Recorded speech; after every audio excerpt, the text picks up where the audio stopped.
मित्रांनो, तुम्ही बघू शकता की ही काळीशार जमीन आणि या काळ्याशार जमिनीनंतर हे एक छोटंसं रोपटं दिसत आहे तुम्हाला। आता तुम्ही हे बघू शकता की हे रोपटं आहे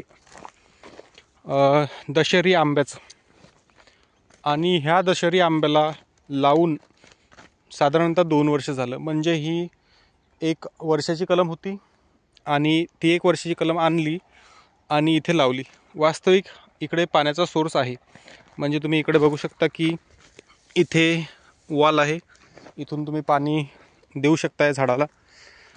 पण आता सध्या काही काम नाही, आता उन्हाळा सुरू होईल, उन्हाळ्याच्या 2-3 महिन्यात ह्या रोपट्याला पाणी द्यावं लागेल।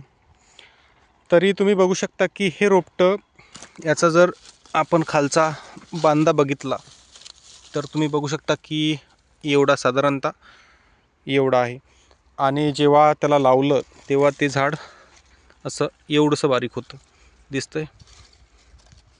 ह्या फांदीच्या आतमध्ये आपण बघण्याचा प्रयत्न करू की फक्त एवढं असं बारीक होतं। 2 वर्ष याला लावून झाले आणि 2 वर्षामध्ये तुम्ही बघू शकता की इकडे आपण याचा थोडासा मोहर बघू, म्हणजे याला मोहर आला होता परंतु तो गळून गेला।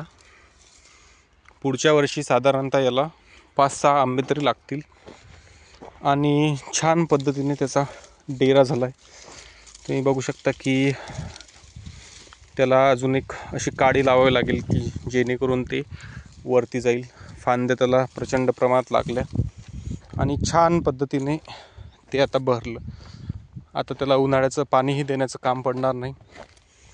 तर अशी एक कहाणी आहे। या संपूर्ण परिसरात तुम्ही बघू शकता की झाडं आहेत, ते आहेत लिंबाचे, कडुलिंबाचे, परंतु आंब्याचं कुठलंही आजूबाजूला झाड दिसत नाही। हा पहिलाच प्रयोग होता आणि चांगल्या पद्धतीने हे झाड इथं लागलं आहे। त्यासाठी मी म्हणतो की शेतामध्ये एक झाड लावा, जेणेकरून तुम्हाला दुसऱ्याच्या बांधावर जाण्याचं गरज पडणार नाही।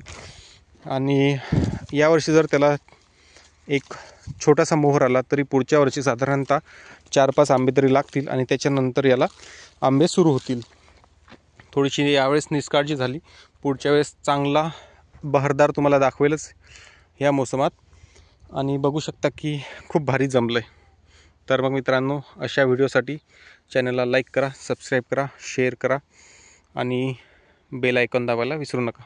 धन्यवाद।